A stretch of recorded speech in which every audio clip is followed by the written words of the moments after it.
네, 시작하겠습니다. 아까 그 유튜브 영상에 나온 영화 배우가 누구죠? 아까 봤어요? 아까 본 사람. 영화 배우. 그 영화 이름이 뭐죠? 영화 제목이 쇼미더머니라는 영화예요. 여러분들이 태어나기 전에 만들어진 1996년에 만들어진 영화인데 그 나온 탐 크루즈 알아요? 탑건. 여러분들이 훨씬 태어나기 전에 뭐 할아버지 됐으니까 거기에 나온 게 이제 그 쇼미더머니라는 그 영화의 아주 그 하이라이트 첫 장면 처음 시작하는 장면이거든요.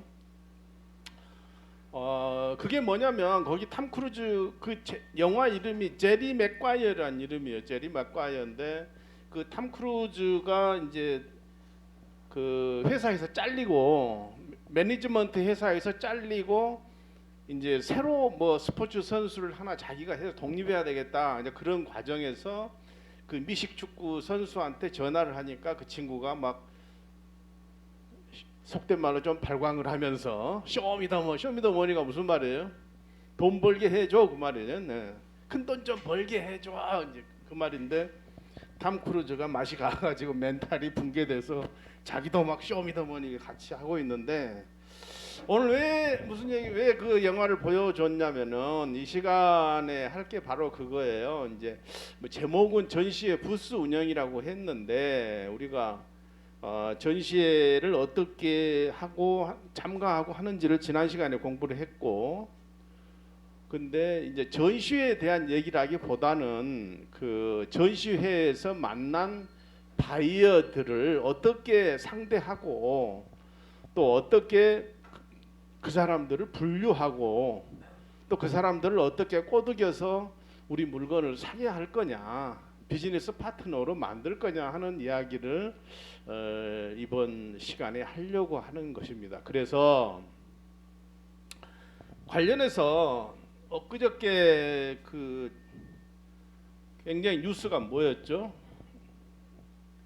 김민재 선수가 소속한 나폴리 팀이 그 이태리 세리에 A 그 리그에서 우승을 해가지고 사람들이 다 난리가 나고 거의 광분에 가까운 것이 뭐 이런 일이 일어났다는 그런 이제 기사가 나왔는데, 역시나 내가 첫 시간에 얘기했듯이 유럽 사람들은 축구 그러면 거의 제정신이 아니다 이거죠. 근데 거기서 자기 팀이 우승을 했으니 그 도시 사람들이 이렇게 될 수밖에 없다 이거죠. 여러분들이 그 아마 1학년 때 무역학 개론을 공부했죠. 글로벌 통상 개론인가 하여튼 무역학 개론에 보면 처음에 뭐 나옵니까? 무역이란 뭐냐 해가지고 광유의 무역과 그 협의의 무역과 강유의 무역이란 걸 배웠잖아요. 협의의 무역은 상품 교역, 뭐 지금도 전 세계 교역의 거의 대부분을 차지하는 게 이제 뭐 물량상으로 하지만은, 근데 우리가 눈여겨볼 점, 특히 유럽의 선진국들이 어떻게 돈을 벌고 있는가 하는 것을 한번 우리가 생각해 보자 이거죠. 관광, 그렇죠. 상품 교역도 하지만 상품 교역이 별로 없어요. 이미 유럽에는 전자제품을 생산 안 합니다. 더 이상 아주 특이한 거 외에는, 비싼 거 외에는 생산 안 해요. 한국, 일본, 중국에서 막 해가지고 유럽에다 수출하는 것이지 부가가치가 얼마 안 되죠. 그 대신에 관광, 여러분들 유럽 가보고 싶죠. 전부 다 돈 얼마 많이 쓴단 말. 우리도 관광객 유치할 만한데 예술 공연 여러 번 얘기했고 뭐 발레, 오페라, 뭐 음악, 콘서트 뭐 전부 이제 예술 공연에 해당되는 거고, 금융, 그렇죠. 금융은 뭐 여러분들 잘 아다시피 유럽의 그 선진국들은 다 금융의 중심이죠. 거기서 얻어지는 그 물론 손해도 많이 보고 있지만 요즘 증권 내려가가지고, 그다음에 법률, 변호사나 이런 서비스들이 굉장해요. 특히나 무역에서 국제 분쟁이 발생했을 때 마지막 가는 데가 어딘지 압니까? 영국 변호사가 마지막에 판정을 해주는 거예요. 다른 나라 소용없어. 미국도 소용없어. 교육 뭐 당연하죠. 대학 우리 전부 영국으로 유학 가고 싶어하고 뭐 스위스로 유학 가고 싶어하고 패션 뭐 지난 시간에 했고요. 요식업 그렇죠.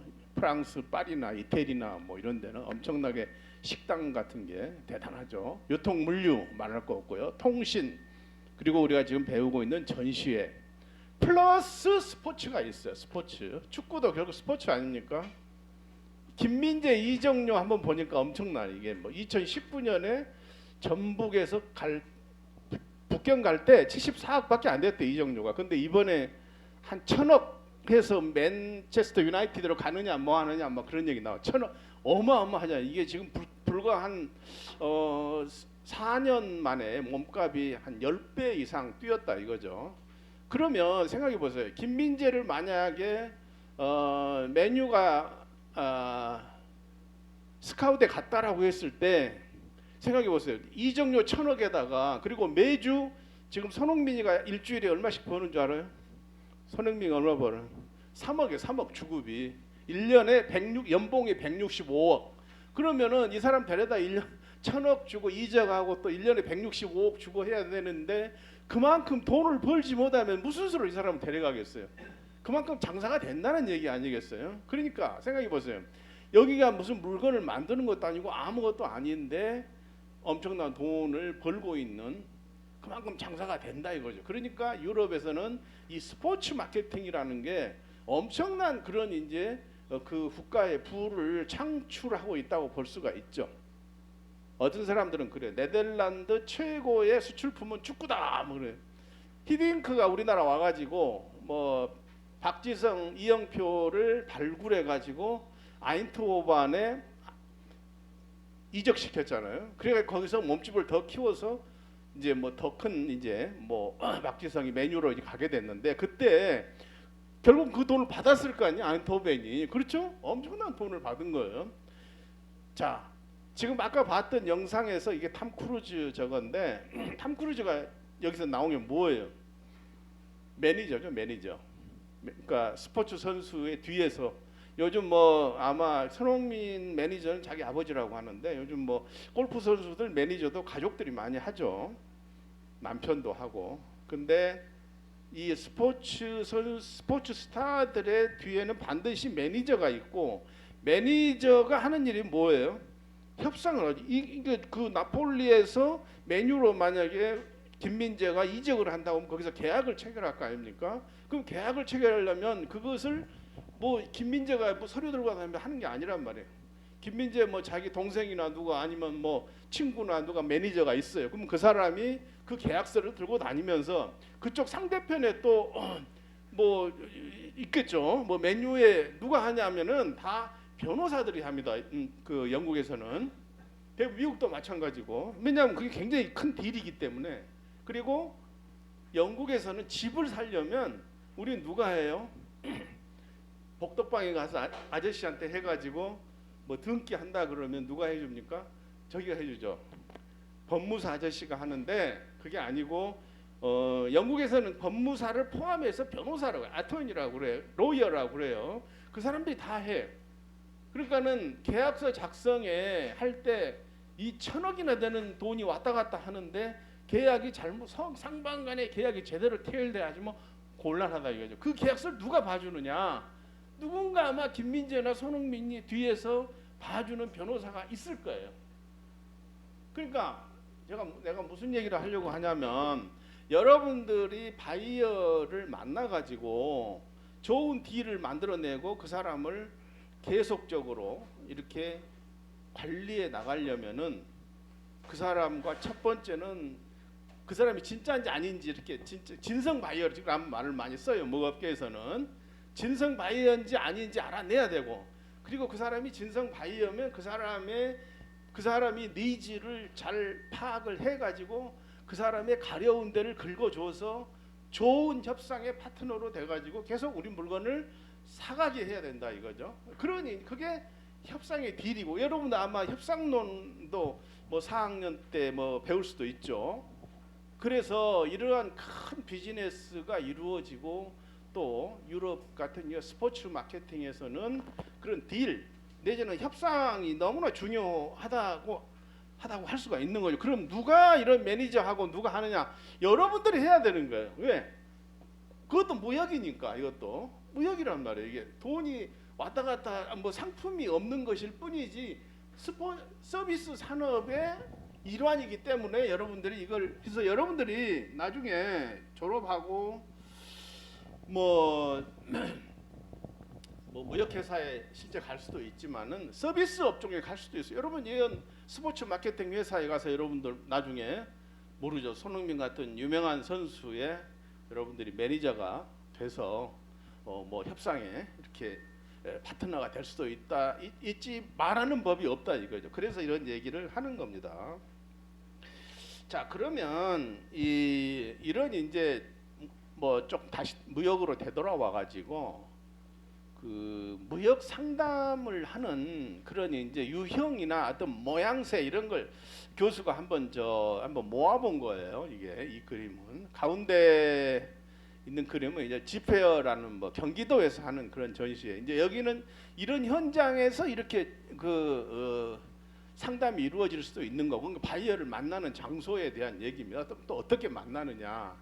그리고 왼쪽 위에 보면 이렇게 단체로 만날 수도 있어요. 실제 그렇게 많이 합니다. 무역협회나 코트라나 각 지방자치단체들이 해외 바이어를 한국에 불러서 호텔에서 이렇게 할 수도 있고 아니면 해외 나가서 할 수도 있고 왼쪽 아래 보면 뭐예요? 이거 비대면 우리 이번에 많이 코로나 기간 동안 많이 했죠. 지금도 많이 합니다. 네. 오른쪽 위로 가면은 약간 단체로 이렇게 할 수도 있어요. 아주 중요한 딜을 할 때 예를 들어서 손흥민이 이적을 하느냐 마느냐 하는 것을 하려면은 영국 측 그러니까 김민재가 간다 그러면 이태리 측하고 뭐 이렇게 메뉴 측이 이렇게 앉아서 심각하게 우리 대통령도 저렇게 하죠. 저런 이제 어떤 그 상담도 할 수가 있고 그 아래 오른쪽 아래는 교수가 보이죠. 이거 교수가 베트남 가가지고 얼마 전에 이거 모여 앉아서 이렇게 얘기하는 거예요. 이게 어떤 그 형식을 갖추지 않고 사람들하고 앞으로 어떻게 할까. 보통 이런 형태의 어떤 미팅은 좀 격식이 없는 거죠. 이게 아주 그 심각한 그런 상담이야. 저 위에 것 같이 하지만은 우선 어떤 그 프리리미너리 미팅이라고 한다면 이런 식으로 이제 얘기하면서 앞으로 잘해봅시다 하는 이제 그런 상황으로 이렇게 미팅을 우리가 해야 된다는 걸 보면서 자 갑시다. 우선 전시 부스 운영요원의 선발이라는 걸 한번 보죠. 그러니까 전시회를 이제 개최하면 전시 아까 봤지만 부스 안에서 이렇게 손님을 맞이하는 사람들이 있을 거예요. 여러분들이 만약에 전시회 간다 그러면 그 회사 사장님 계시고 나도 여기서 있고 그렇게 한단 말입니다. 그러면 회사 사장님하고 둘이 갔다 그러면 어떻게 돼요? 회사 사장님은 바이어하고 계속 뭐 주고받고 상담을 하고 여러분들은 뭐 하겠어요? 와서 그냥 뜨내기로 물어보는 사람들 계속 얘기해줘 답변해주고 얘기하는 그런 뭐 그렇게 할 수도 있고 아니면 여러분들도 뭐 상담 직접 할 수도 있어요.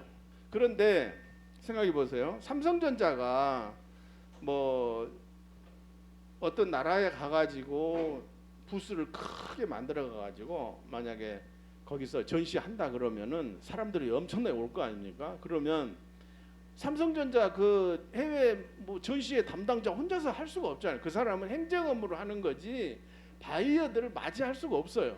그러니까 어떻게 하느냐? 회사에서 이 전시 부스에서 일할 사람들을 이렇게 선발할 수가 있겠죠.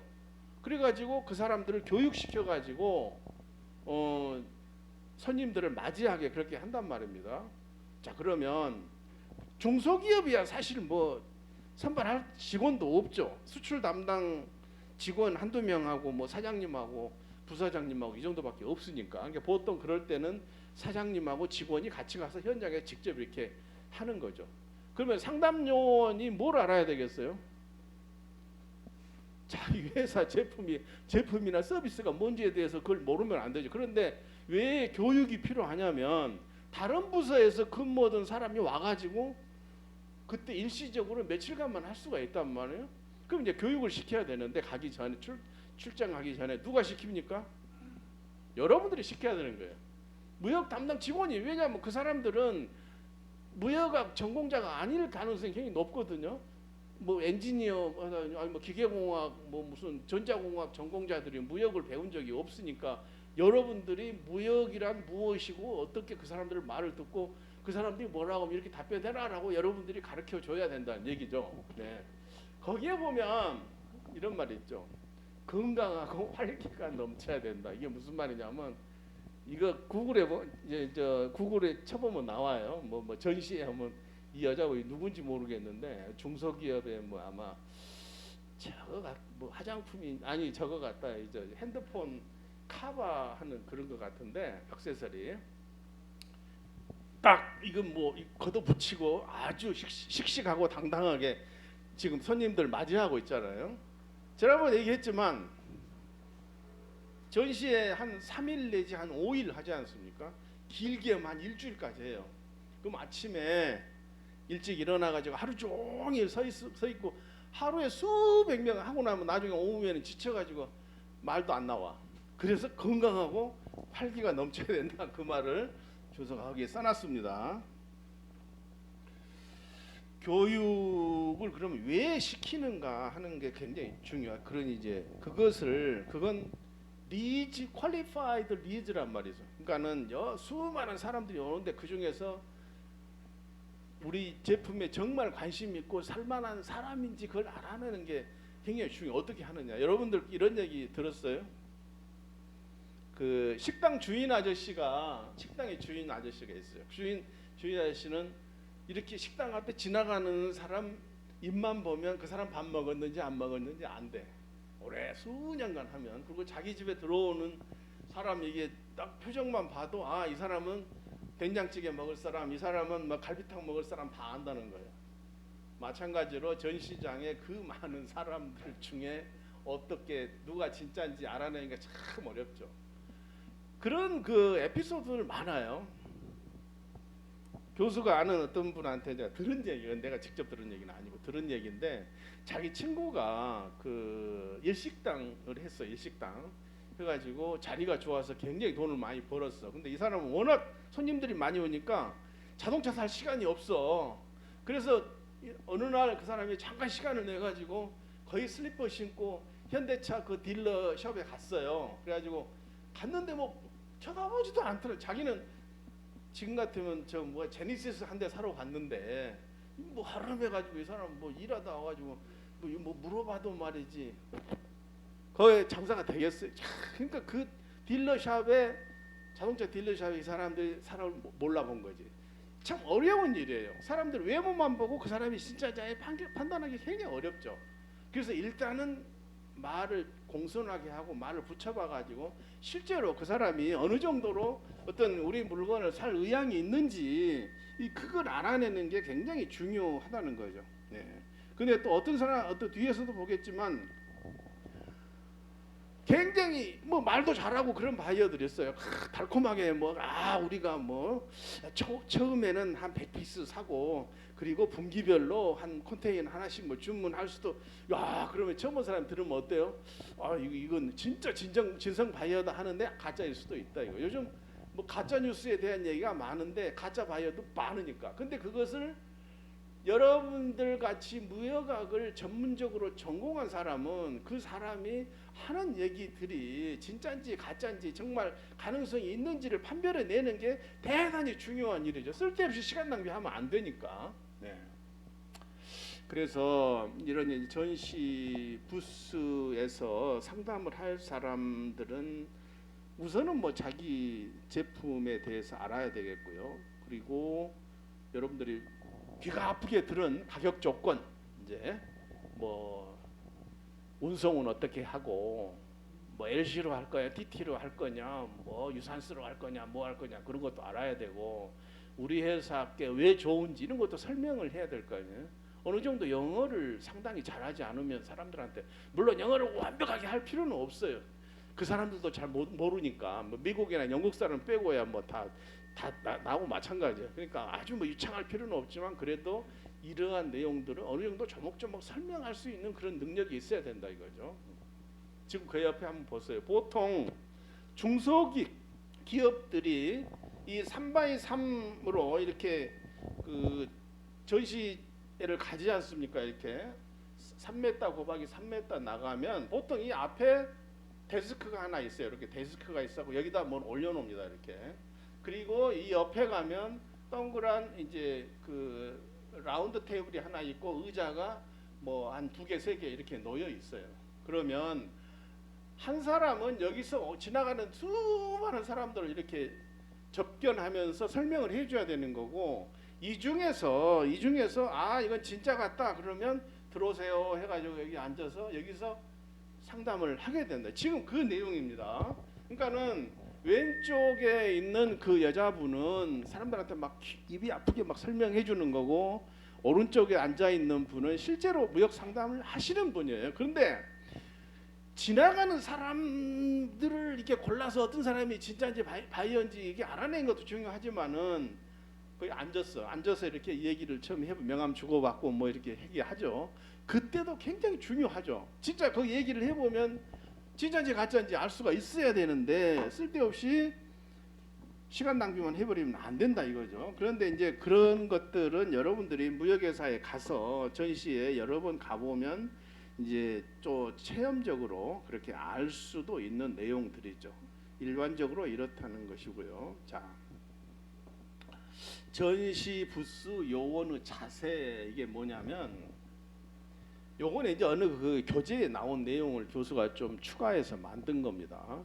부스가 이렇게 있는데 이런 경우도 있고 아니면 그 위에 그림처럼 좀 큰 데도 있어요. 사람들이 여러 앉아가 안내 데스크라고도 하고 그런 인포메이션 데스크라고도 하고 리시빙 데스크라고도 하는데 그 남자분 어때요? 자기 뭐 핸드폰 보고 있는 신문 보고 앉아 있고 여성들은 앞에 안 보고 뒤에 보고 뒤에 그런 얘기 어떻게 해야 되는가 하는 그런 태도 애티튜드에 대한 얘기를 지금 하고 있는 거예요. 등 돌리지 마라. 이게 사람들 저기서 오는데 등 돌리지 마라 그런 얘기.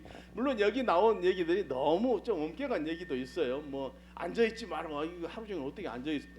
그 이제 좀 심한 것도 있긴 한데 사람들이 왔을 때 그 성의 없이 보이게 해서는 안 된다 그런 얘기예요. 특히 이제 한국 사람들은 마늘 많이 먹잖아요. 이게 마늘 냄새 그런 굉장히 조심해야 됩니다. 거의 출장 가면은 너무 그날 전날 저녁에 진짜 막 엄청나게 마늘에다 막 해가지고 담배도 많이 피우고 술도 많이 마시면 금방 알아요. 네, 그래서 그런 건 좀 조심해야 돼요. 왜냐하면 사람들이 와가 이야기하는데 굉장히 불쾌감을 준다 이거죠. 네. 이건 교수가 실제로 경험한 거예요. 1993년도 일인데 그때 그 아웅산 사태라고 알죠? 미얀마 버마에 전두환 대통령 일행이 가가지고 거의 폭탄이 터져가지고 사람들 다 죽었잖아요. 그 이후에 이제 갔어요. 근데 이 인야 레이크 호텔이라는 게 지금도 아마 있대 그 미얀마에. 근데 교수가 갔을 때만 해도 이 호텔이 제일 좋은 호텔이 거기서 너무 군부 독재가 막 뭐 몇십 년간 해가지고 엉망인 나라에 이제 제일 좋은 호텔에 가서 점심을 먹으러 갔거든요. 갔는데 그 점심 먹으러 간 그 호텔에 그 들어가니까 로비에 기념품 파는 데가 있어요. 기념품을 팔아요. 이게 로비에 들어가니까 거기에 여자분 둘이서 이렇게 앉아 있어. 점원들이 내가 이게 뭐 좀 살려고 이렇게 갔는데 둘이 막 이야기하고 있어. 쳐다보지도 않아. 그래서 이제 물어봤지. 거기 이제 주재하시는 분한테 걔들은 물건 손님한테 뭘 쳐다보지도 않고 자기들끼리 이야기만 하고 있더라 그랬더니 이 호텔이 구경 호텔. 그러니까 공무원이 쉽게 말하면 관심 없는 거야. 사든 말든 이게. 그렇게 해서는 실제 이런 교수가 겪었던 일입니다. 근데 그 교수가 저기 충남에 있으면서 이제 거기 공공기관장도 하고 또 그 이후에도 이제 소상공인이라고 그러죠. 상점하시는 분들, 소상공인이랑 그분들이 이제 뭐 컨설팅이나 이런 걸 많이 해드리는데 장사 안 됩니다. 막 그런 얘기 많이 해. 장사가 안 되는 이유가 있어. 뭐 경기가 나빠서 장사가 안 돼. 경기 나빠서 장사가 단 데가 얼마나 많은데 대체로 보면 이분들은 내가 천안에 있는 그 소상공인들 한 50분 이렇게 어른들 모아놓고 이게 이제 뭐 교육도 한 적이 있는데 그때 교수가 느낀 게 딱 뭔지 아세요? 그분들이 주로 이제 뭐 하시는 분들이 구멍가게는 아니고 조그만 슈퍼 이런 거 하시는 분들이에요. 동네에서. 내가 딱 느낀 게 뭐냐면 그분들은 20년, 30년 동안 가게를 하셨는데 한 번도 마케팅 교육을 받은 적이 없단 말이에요. 이게 평생에. 손님을 어떻게 맞이하고 어떻게 해야 되니 전혀 교육을 받은 적. 그날 그게 처음이에요. 처음. 그래서 교수가 뭐라고 하는지 압니까? 그분들한테. 우리 사장님들 지금 생각해 보세요. 동네 슈퍼에 갑니까? 잘 안 가죠. 어디가 뭐 이마트 뭐 롯데마트 가잖아요. 차 끌고. 그런데 그 오게 하려면 어떻게 해야 되겠습니까? 물건을 팔려고 생각하면 장사가 안 되지. 그 뭐 쿠팡에서 삿포로지 누가 가서 사겠어. 그런데 여러 사장님들은 지금부터 물건을 판다고 생각하지 마시고 서비스를 파시기 바랍니다. 서비스를 판다고 생각하면은 굉장히 생각이 달라질 것이다. 그런 얘기를 한 적이 있습니다. 그래서 이 부스 요원들은 그와 비슷한 거예요. 소상공인들의 태도하고. 그래서 여기에 지금 나온 얘기들이 좀 너무 심한 얘기긴 하지만은 이런 걸 이제 써놓은 겁니다. 응?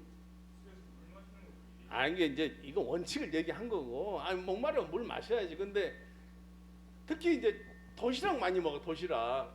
그거 조심해야 돼. 그거 이제 근데 이제 식당이 없는 그런 전시장도 있어요. 그러면 그러고 이제 있어도 뭐 막 고기 이런 거밖에 없어가지고 도저히 한국 사람 밥을 먹을 수가 없지. 그러면 거기 한국 식당에다 해오면 도시락 갖다 줘. 그러니까 이제 그래서 그 안에서 먹지 말고 휴게실에 가서 먹든지 그렇게 해야지. 거기서 바이어들 오는데 거기서 막 먹고 있으면 안 된다 그런 얘기예요. 눈치 봐서 뭐 한가하면 먹을 수도 있겠지만 원칙적으로는 사람들이 많이 오는 시간에 거기서 밥 먹고 있지 말아야 냄새 나면서 그런 원칙을 얘기하는 겁니다. 그 다음에 이제 부스 요원이 복장은 어떻게 할 거냐, 뭐 그 다음에 제품의 정통화라. 당연히 그건 당연한 거고요. 프로군성을 가져라. 뭘 해야 되고 뭘 하지 말아야 되느냐, 뭐 이런데 여기 보세요. 상담을 위한 지식. 당연히 뭐 이 가격은 알아야, FOB냐 뭐 CIF냐 알아야 되고, 뭐 LCSIT냐 뭐 유산스냐 뭐냐 뭐 DP냐 뭐 해야 될 거 아니에요. 그리고 그것이 그 알아야죠. 그리고 물어본단 말이에요. 바이어들이 이걸 뭐 CIF냐 아니면 DDP로 할 거냐, 이건 가격 조건을 다 제시를 하고 운송 조건을 제시를 해야 되는데, 그 중에서 에이전트 요구 대처라는 그런 얘기가 있어요. 그 말이 무슨 말이냐면, 이제 보통 이 중소기업들이 해외에 나가면, 해외 전시에 나가면 처음 나가는 경우 많아요.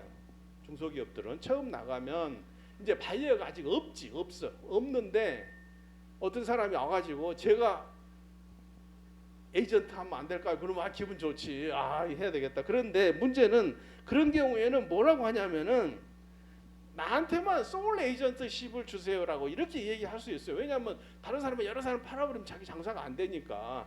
그랬을 때 어떻게 그 사람한테 예스를 할 거냐, 그거예요. 참 어려운 일이죠. 그 사람은 잘 알지도 못하는데. 요즘은 또 많이 인터넷을 통해서 그 사람 명함을 보고 뭐 할 수 있는 방법이 있지만은, 중소기업들은 나가서 바이어가 그렇게 검색이 안 되는 경우, 검색이 되더라도 그 사람 전 시간에 얘기했던 신용도라든지 아니면 회사 규모라든지 그런 걸 정확히 알기가 어려운 그런 면이 있는데, 그래도 그 사람하고 대화를 해가지고 여러 가지 물어본다 이거예요. 이런 것들을 물어보고 나서 이 사람은 그래도 정말 우리가 에이전트십을 줘도 되겠다 하는 것을 좀 가능성을 둔다 이거죠. 그러고 나서 무조건 그냥 예스 하지 말고 거기서도 알았다, 내가 돌아가서 며칠 내에 답을 주겠다, 뭐 이렇게 하는 거예요. 보통 그렇게 약간의 외교적인 언사로 이렇게 어느 정도 가능성을 좀 두고 하자, 그런 얘기입니다. 그래서 이제 에이전트십 한다고 그렇게 어느 정도 약속하고 나서 연락도 않고 하면 안 되겠죠. 그래서 이제 에이전트십을 여러분들이 에이전트가 될 수도 있어요. 뭐 일본이나 독일이나 미국 회사가 여러분들이 뭐 하다 보면 교수도 지금 그런 일들이 지금 진행이 되고 있는데 어떻게 에이전트를 내가 될 거냐 아니면 다른 사람한테 에이전트십을 줄 거냐 하는 것들을 굉장히 고민을 많이 해야 돼요. 왜냐하면 만약에 이게 한번 생각해 봅시다. 한국에 일본에 있는 어떤 회사가 한국에 와서 물건을 팔려고 한다고 생각을 한번 해봐요. 그러면은 자기 혼자 와서 뭐 이렇게 팔 수도 있겠지만 뭐 안 되죠. 대부분이 한국에 누군가 있어야 돼 에이전트가. 그때 이제 필요한 게 뭐예요? 첫째는 뭐 인증을 받아야 되겠죠. 우리나라 수입 허가를 받아야 되니까 인증을 어떻게 받을 거냐. 그리고 처음에 어떻게 시장에 들어갈 거냐. 요즘은 좀 쉽죠. 왜냐하면 우리 지금 쿠팡이나 뭐 11번가나 이런 데 물건을 처음에 올려가지고 반응을 본다 이거죠. 그럼 상당히 옛날에는 그게 어려웠어요. 그러니까는 미니멈 오더라는 게 바로 그거. 옛날에 바이어하고 얘기할 때는 항상 그랬지. 바이어가 물어봐 한 100피스만 좀 보내줄 수 있냐.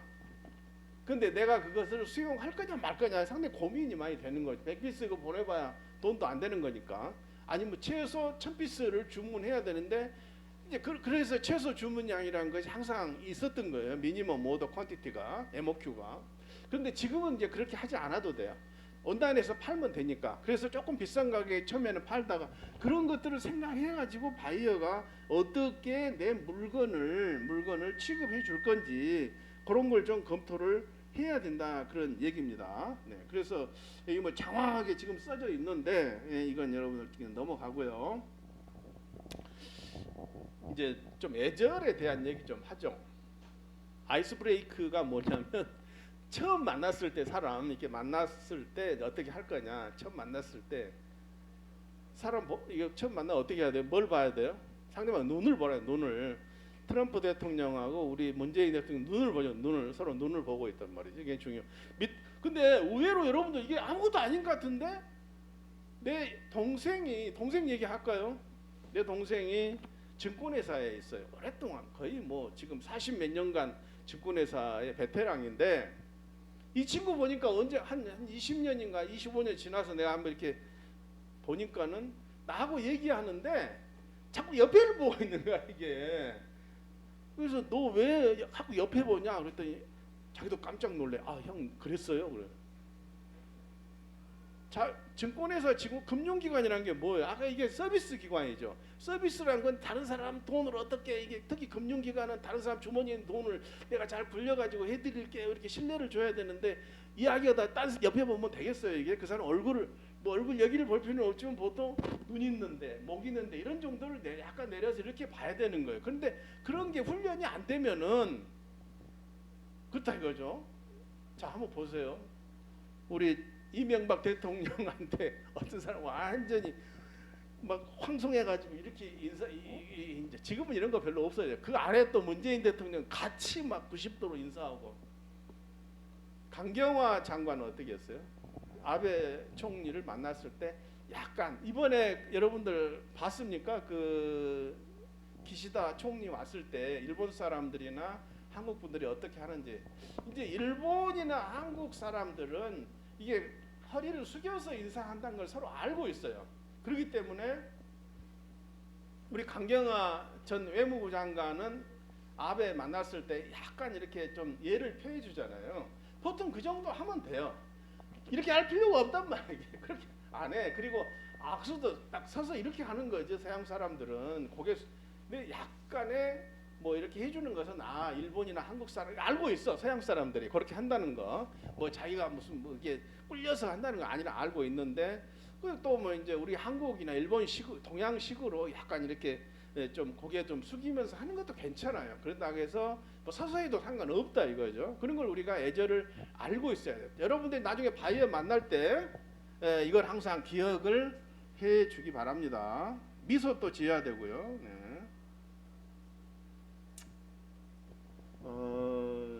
사람 이제 그 부수 요원이 이렇게 이제 아니면 그 여러분들이 무역 상담을 할 때 거기 재밌는 얘기했죠. That's too expensive. 흔히 바이어들이 하는 얘기죠. 너무 비싸잖아 이렇게.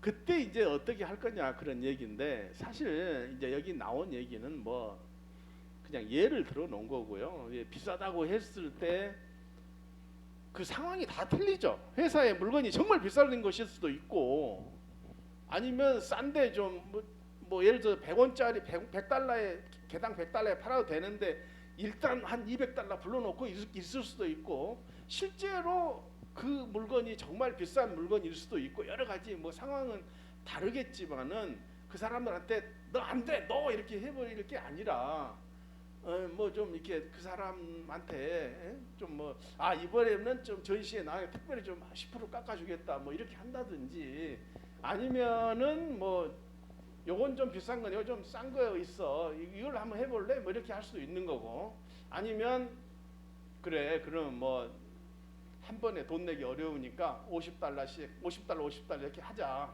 요즘 보통 그 무역 거래할 때 대부분 그렇게 해요. 지금은 LC 거래 잘 안 하는 거 알죠? LC 거래 10%도 안 돼. 여러분들 LC 뭐론 열심히 배웠겠지만 실제 실무에서는 LC 거래는 거의 안 한다. 대부분 다 TT로 현금으로 해요. 그때 국제적으로 일반적인 관례가 50% 50%예요. 주문 낼 때 50% 선불을 하고 그 다음에 서류 받았을 도큐먼트 받았을 때 50% 내면 이제 물건 인수하면서 보통 그런 조건으로 많이 해요. 그러니까 이제 전시에 와서 그렇게 깎아달라고 하는 사람 있으면 이 사람이 정말 살 가능성이 있느냐를 봐가지고 가능성이 전혀 없으면 미안하다 이렇게 해야 되는 거고 근데 정말로 살 가능성이 있어 거래할 가능성이 있어 그때는 어느 정도 좀 우리가 룸을 좀 주자 이거죠. 뭐 이렇게 좋은 어느 정도 좋은 조건을 제시해 준다든지 이런 거예요. 내방객과 원활한 상담을 위한 액션. 그런데 액션 거기서 제일 중요한 게 뭐가 1번이에요. 1번 그 상담을 나하고 하는 바이어가 어떤 디시전 메이커냐 아니냐 이게 제일 핵심이죠. 그냥 가격이나 알아보려고 오는 사람인지 아니면 실제로 이 사람이 어느 정도 결정을 내릴 수 있는 거냐. 근데 파악하기는 어렵지만 이제 어쨌든 뭐 의사결정이 중요하다라는 것을 우리가 원칙으로 배우면 되겠습니다. 전시회 가보면 실제 그래요. 영어 못하는 사람 많이 옵니다. 특히 미국에서도 그래. 미국에서도 영어 못해. 전시회 실제 어떤 사람 그래요? 뭐 저 중남미에서 온 사람은 영어 못하지. 교수가 재밌는 얘기 하나 해줄까? 교수가 미국에 살 때 애틀란타에 살았어요. 거기 근무하고 있는데 거기 그 한국 분이 외대 나오신 외대 나온 부부가 거기 그 한데 부인이 그 이발소를 하고 있어요. 이발소. 근데 이발소에 가니까 중남미 사람들이 막 시커먼 사람들이 앉아 있어. 그래서 이 사람이 왜 이렇게 앉아 있냐 그랬더니 지금 순서 기다리고 있대. 근데 이 사람들이 왜 다른 데 가지고 이렇게 기다리고 있냐 그랬더니 영어가 안 되는 거야 이게. 근데 그 자기 남편이 외대 스페인어과를 나와가지고 이 부인이 남편한테 스페인어를 배웠어. 그러니까 말이 되니까 전부 그리 줄줄이 막 주말에는 더 많이 온대. 그런 거예요 이게. 그래서 전시장에서 영어를 못한 사람이 오더라도 이 사람 안 돼 이렇게 할 건 아니다 이거죠. 꼭 통역자의 도움을 받아가지고 그 사람이 뭐하러 왔는지를 좀 이게 좀 보자 이거죠. 전시 부스 운영 및 상담 기법. 상담 기법에 대해서 한번 볼까요? 전시 부스 운영하는 절차. 지금 이제 지난 시간에도 지난주에도 뭐 쭉 일정 뭐 장황하게 얘기를 했었죠. 1년 전부터 해가지고 어떻게 하느냐. 현지 이게 이제 여러분이 전시의 부스 요원이에요. 뭐 전시의 담당자야. 그때 이제 출장 갈 준비를 어떻게 하느냐 그 얘기인데 교수가 여권 유효기간 얘기했죠. 여러분들 지금 들을 때는 여권 유효기간 그거 누가 그거 그렇게 합니까? 알 수 없어요. 10번 출장 다니다 한 번쯤 그렇게 얼마든지 할 수 있는 그런. 그래서 정신을 바짝 차려야 되는 게 특히 한 2개월 전에 여권이나 그다음 비행기표가 어떻게 됐는지 현지 상황이 어떤지 호텔 예약은 할 건지 잠은 어떻게 달 건지 비자가 있는지 없는지 이런 것들을 한 2개월 전에 확실하게 정말 확인을 해야만이 실수가 없는 거예요 이게.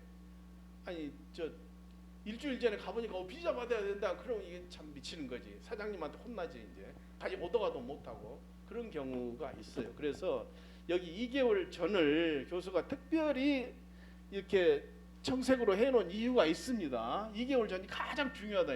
내가 어딜 여러분이 나중에 유럽 배낭여행 갈 때도 마찬가지. 그쪽 상황을 정확하게 하는 거 이게.